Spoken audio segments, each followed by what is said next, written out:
Do you ever find yourself searching for bathrooms everywhere you go? Or do you find that you have overwhelming urges that sometimes you can't make it to the bathroom in time? Maybe you have little bits of urine leaking out through the day and you're always putting a pad in just in case.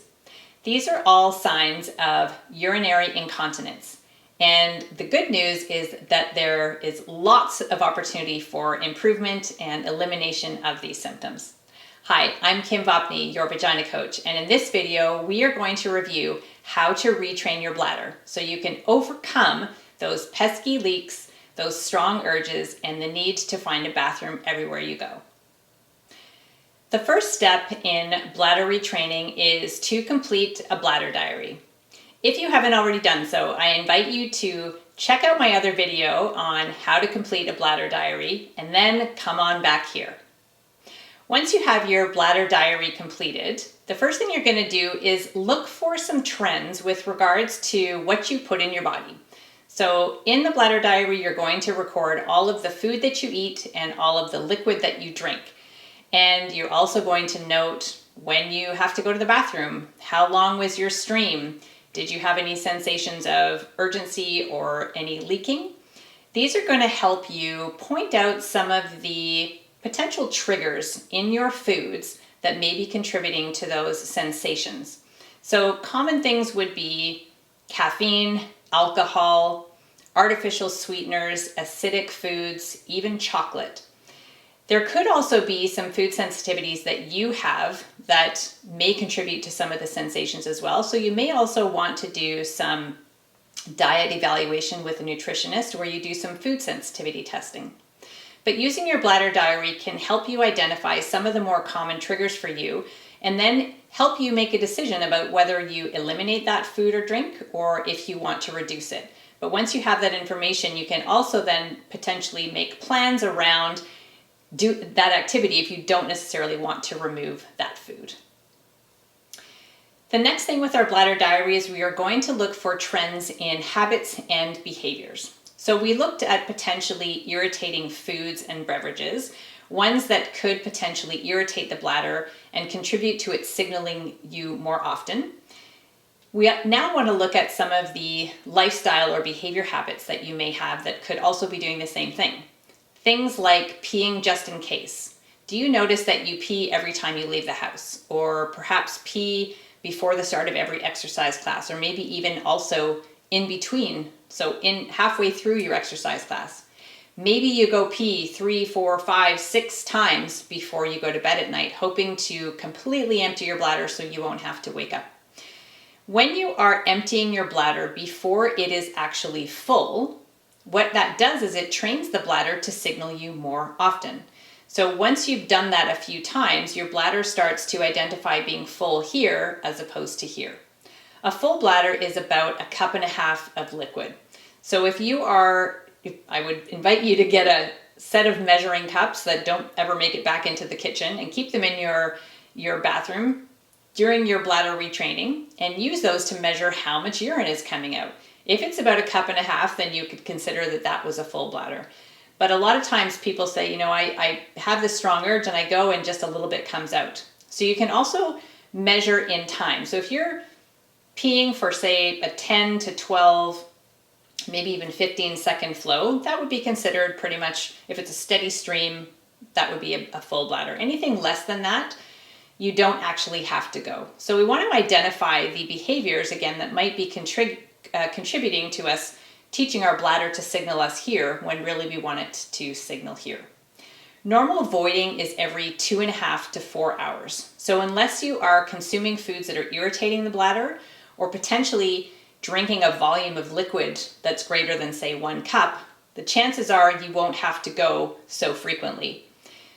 We can use the bladder diary to point out when we might be experiencing those signals and maybe even responding to them that's outside of that 2.5 to 4 hour window. And then once we have that information, we can then start to move on to the next tip, which is to talk to our bladder.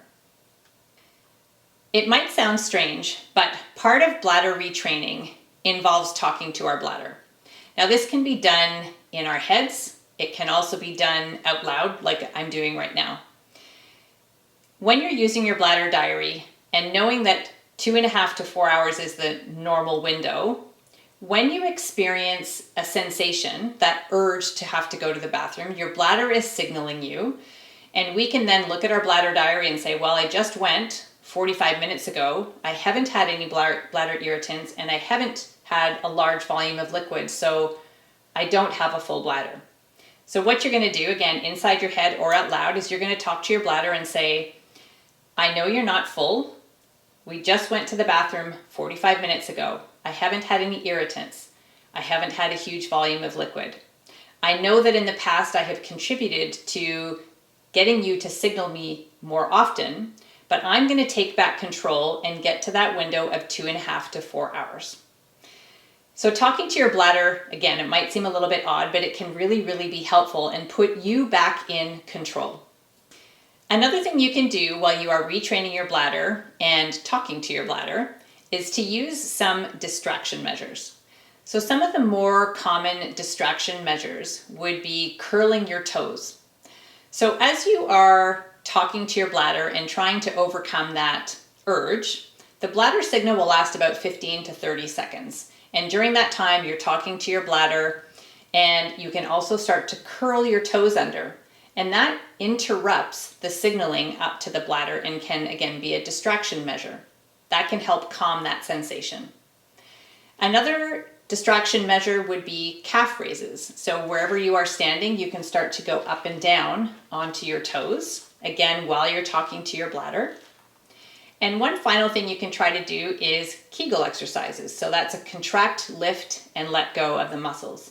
Some people like to contract, lift, and hold, or you can do quick contract, lift, and relax. While you're talking to your bladder, you could even do that while you are going up on your toes or while you're scrunching your toes. So all of those are distraction measures that can be done while you talk to your bladder. And even more powerfully is if you do this in front of a toilet.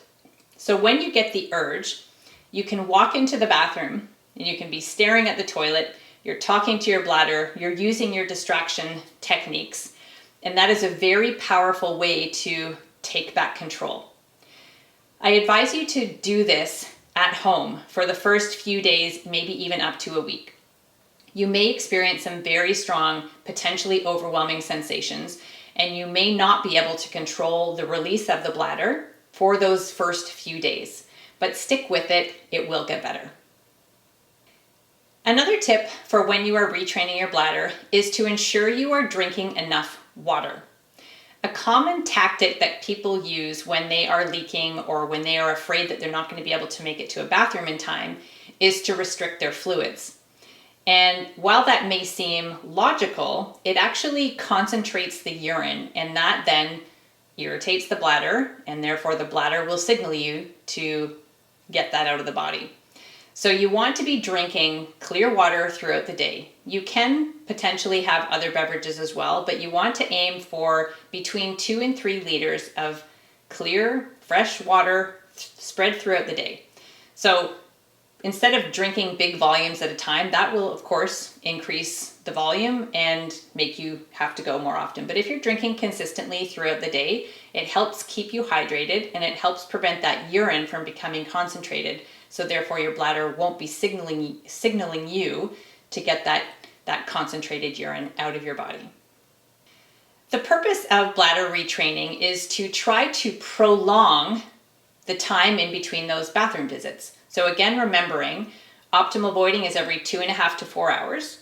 If you have had an irritant, if you have had a huge volume of liquid in a short period of time, that window may decrease a little bit. But if you're drinking consistently through the day, if you're avoiding bladder irritants, we should be able to have that normal 2.5 to 4 hour window. A final tip as part of your bladder retraining is to strengthen your pelvic floor muscles. This can be done with Kegel exercises. Those are one form of pelvic floor exercise. I also recommend that you seek help and treatment from a pelvic floor physical therapist. They, in my opinion, are the gold standard in terms of learning how to do Kegels, but also have your pelvic floor evaluated so that you know what aspect of the Kegel or other types of pelvic floor exercise you should be focusing on. When we have strong, supple, responsive muscles, they can better control those urges, and they can also protect us from those leaks that sometimes happen, maybe because we are having a strong urge as well. So all of those are my top tips for retraining your bladder.